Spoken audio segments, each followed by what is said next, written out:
Assalamualaikum warahmatullahi wabarakatuh. Alhamdulillah, wassalatu wassalamu ala rasulillah wa ala alihi wa sahbihi wa mawallah.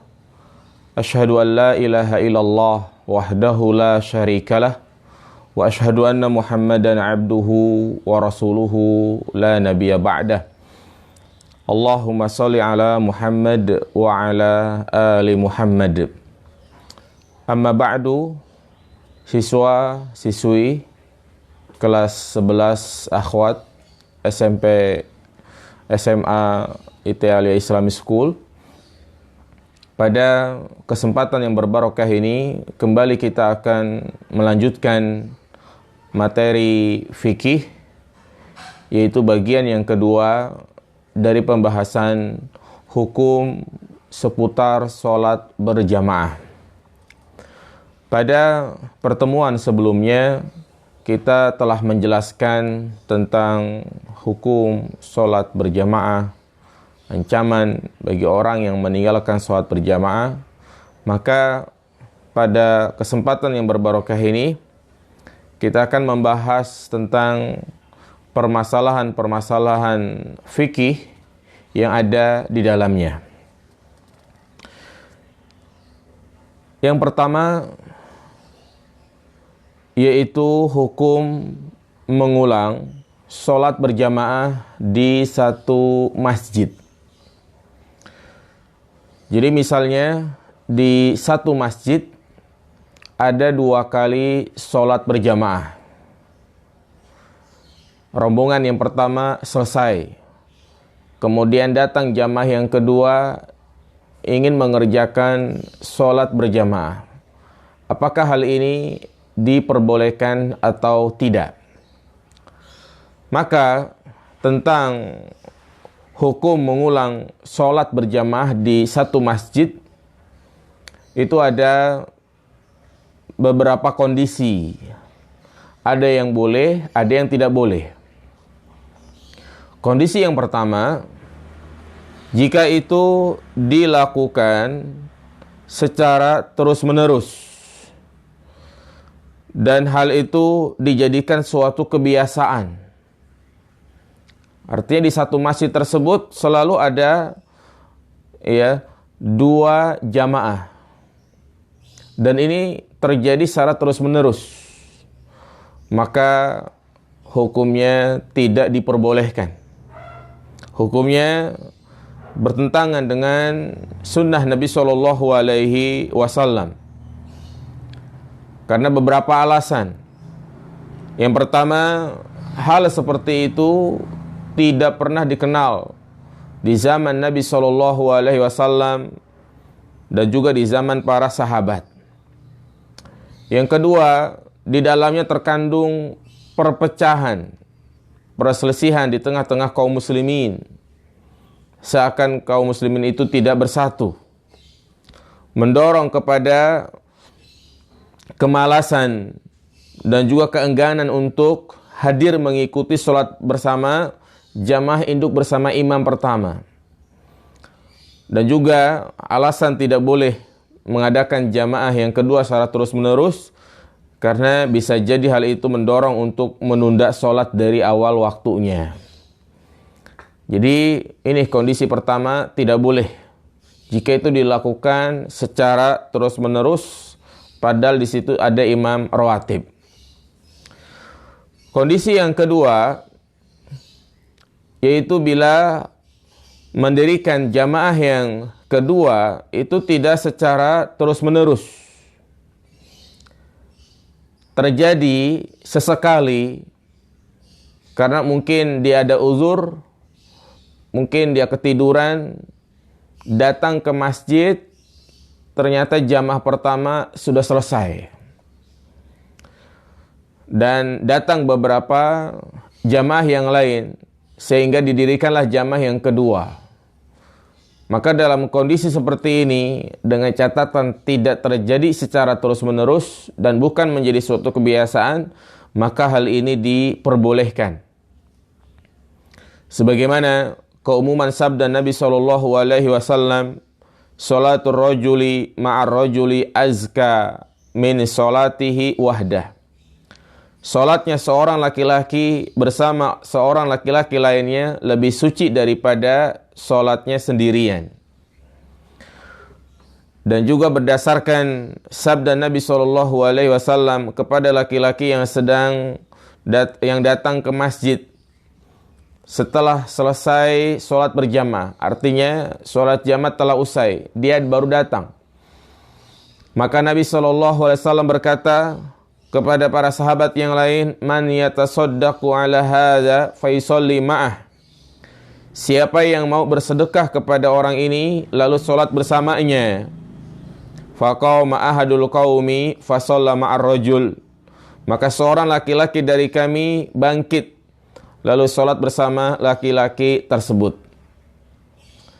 Kondisi yang ketiga, jika masjid tersebut berada di tengah-tengah pasar atau masjid tersebut di pinggir jalan, yang mana orang itu silih berganti mendatangi masjid tersebut, yang mana juga tidak ada imam tetap, maka hal ini diperbolehkan untuk mengadakan salat berjamaah berulang-ulang.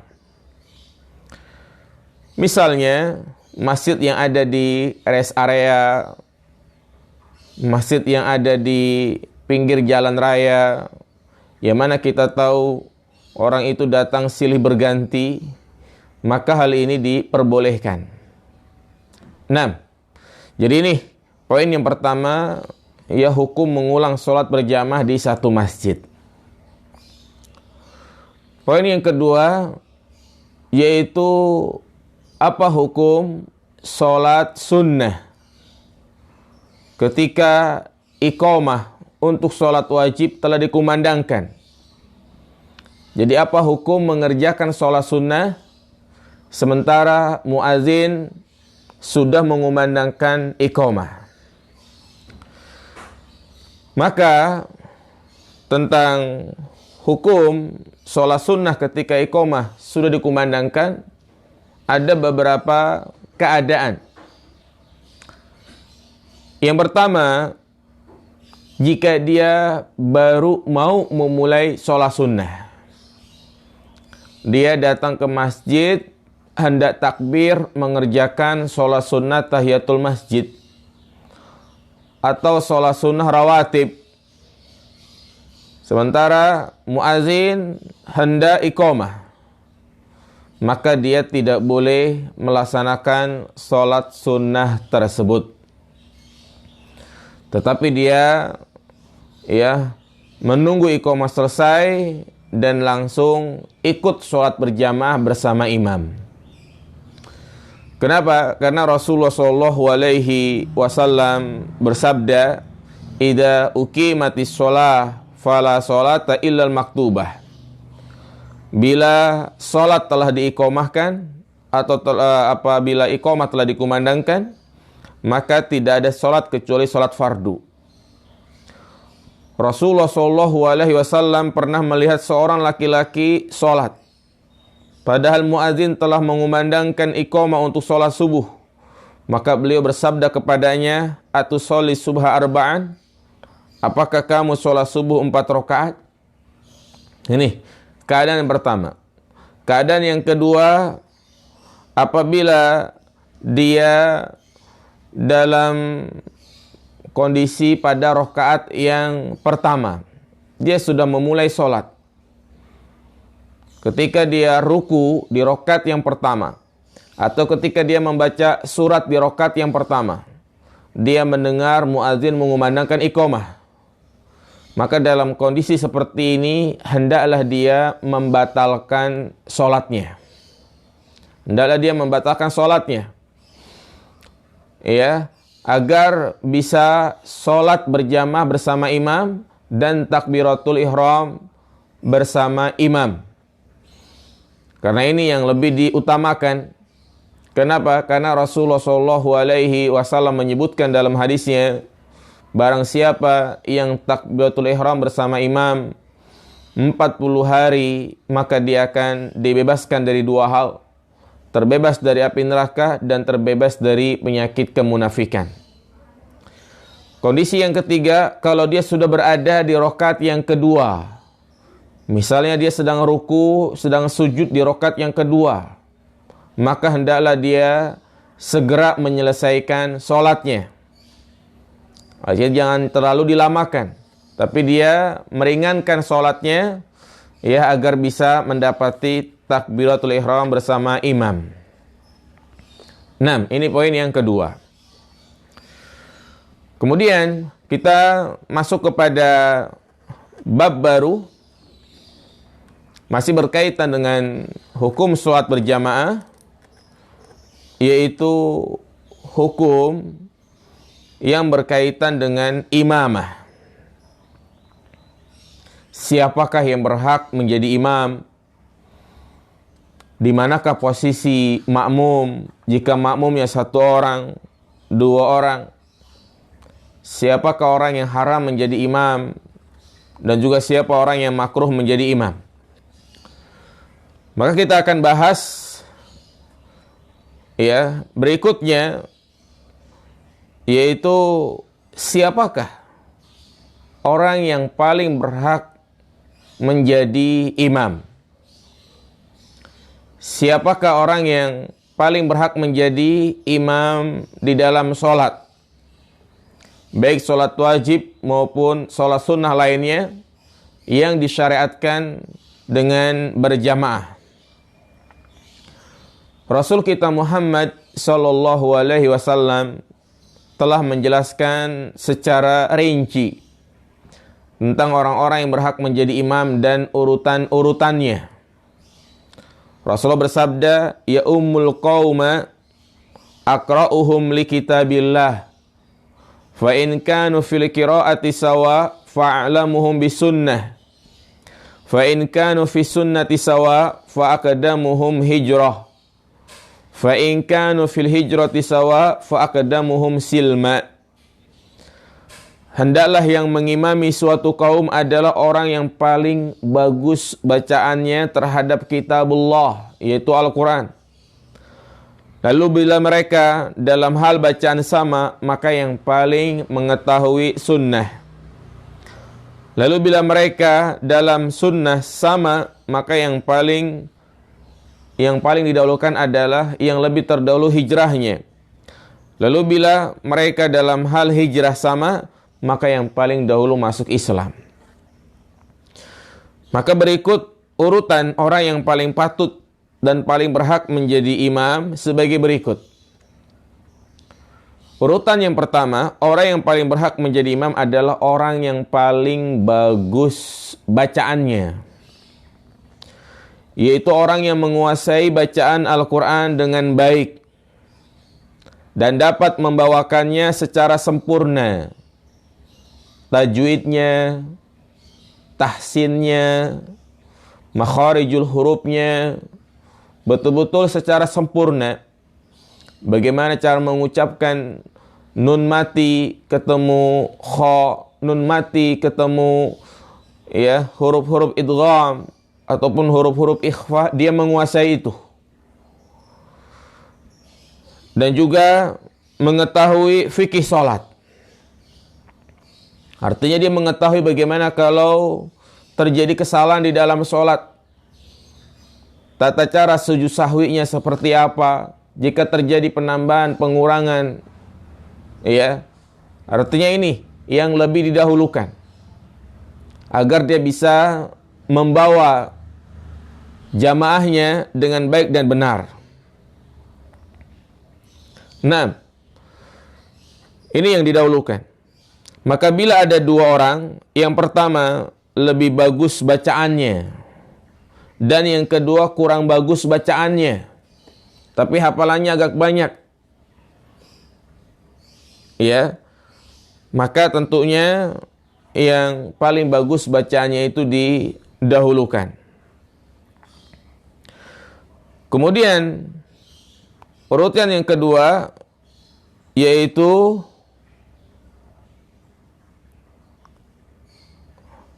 urutan yang kedua adalah orang yang, ya, lebih paham as-sunnah, Dan ini juga berkaitan dengan orang yang paham tentang tata cara menjadi imam dengan benar.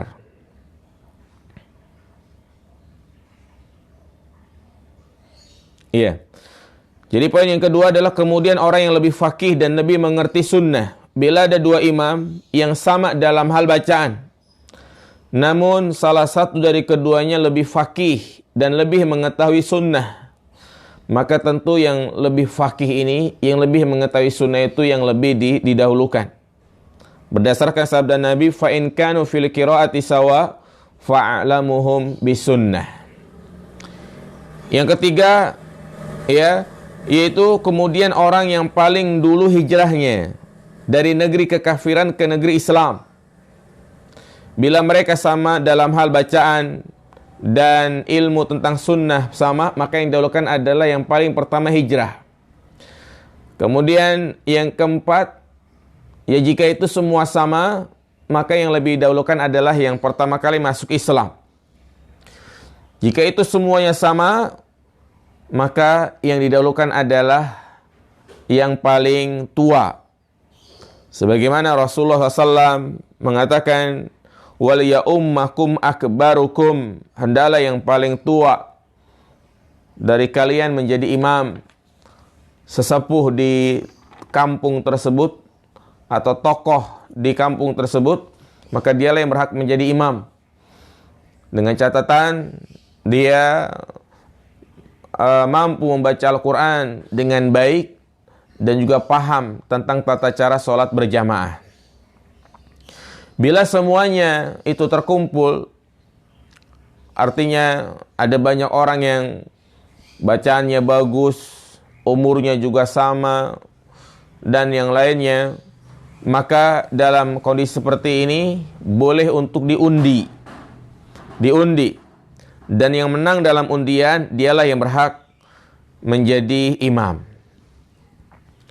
Juga di antara hal yang perlu diperhatikan, siapakah yang paling berhak menjadi imam tatkala dia berkunjung ke rumah temannya atau ke rumah saudaranya. Maka tuan rumah lebih berhak menjadi imam daripada tamunya.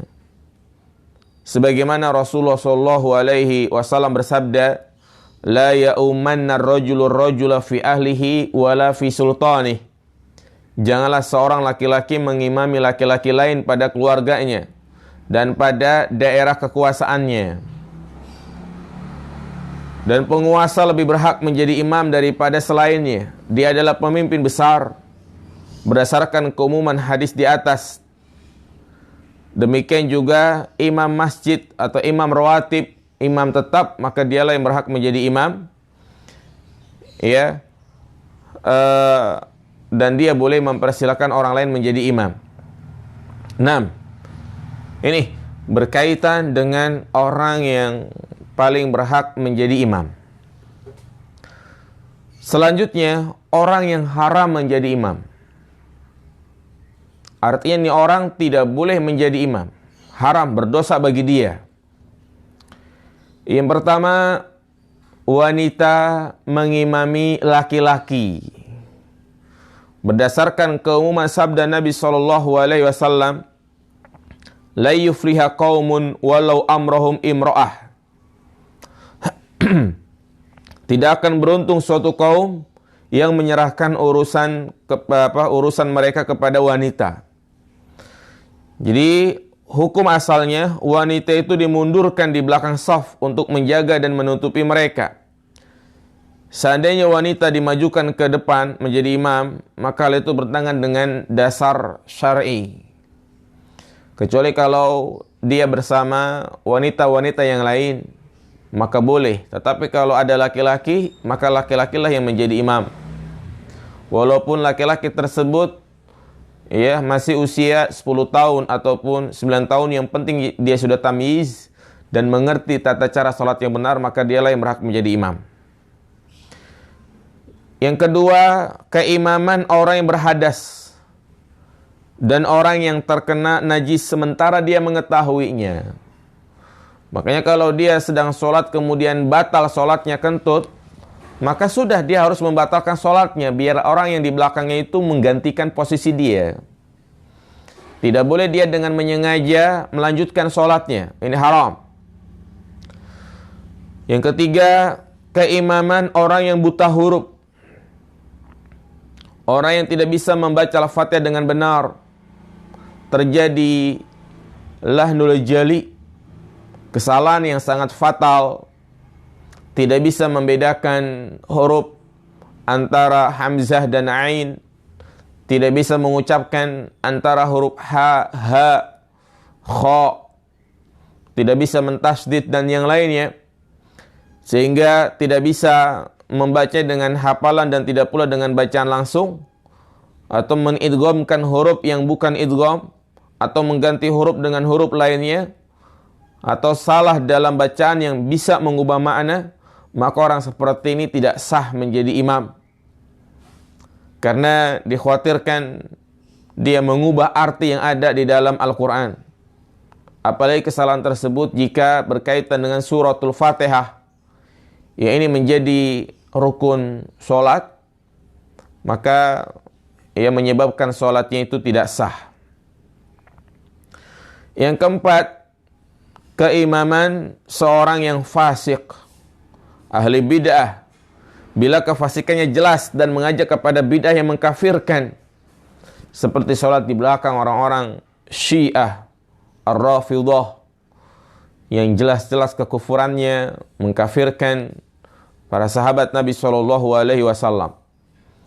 Yang kelima, orang yang tidak mampu ruku, sujud, berdiri dan duduk, sehingga imamahnya tidak sah bagi makmum yang mampu melakukan semua itu. Inilah 5 orang yang haram menjadi imam. Adapun poin berikutnya, yaitu orang yang makruh menjadi imam. Orang yang makruh menjadi imam. Artinya, ya, tidak boleh dia menjadi imam. Tapi hukumnya tidak sampai kepada derajat haram, tapi hanya makruh. Yaitu orang yang banyak melakukan kesalahan logat, lahan, dan kekeliruan dalam membaca. Ini untuk selain Al-Fatihah. Adapun kesalahan untuk Al-Fatihah yang mengubah makna, maka sholat berjamaah bersamanya tidak sah. Misalnya sering mengkol-kolahkan huruf lam, al, padahal alif lam itu bukan termasuk huruf kol-kolah. Yang kedua, orang yang mengimami suatu kaum sementara mereka membencinya, atau sebagian besar dari mereka membencinya. Kalau dia jadi imam, maka jamaah selalu mengatakan, ya, dia lagi jadi imam. Jamaah itu tidak suka kalau dia menjadi imam, maka dia makruh menjadi imam. Salah satu la tartafi salatum fawqa ru'usim shibra rajulun amma qauman wa hum lahu karihun. Ada 3 orang yang salat mereka tidak bisa naik ke atas kepala mereka, yakni di antara seorang laki-laki yang mengimami suatu kaum sementara mereka membencinya. Yang ketiga adalah orang yang tidak jelas dalam mengucapkan sebagian huruf dan tidak mengucapkannya secara fasih. Demikian juga orang yang gagap dalam mengucapkan sebagian huruf. Orang yang cadel misalnya, yang tidak bisa mengucapkan huruf ra, maka lebih baik dia mundur. Orang lain yang menjadi imam. Itu mungkin yang bisa saya sampaikan. InsyaAllah pada pertemuan berikutnya kita akan bahas tentang posisi makmum dan imam. Demikian. Subhanakallahumma bihamdika. Asyhadu an la ilaha illa anta astaghfiruka wa atubu ilaik. Assalamualaikum warahmatullahi wabarakatuh.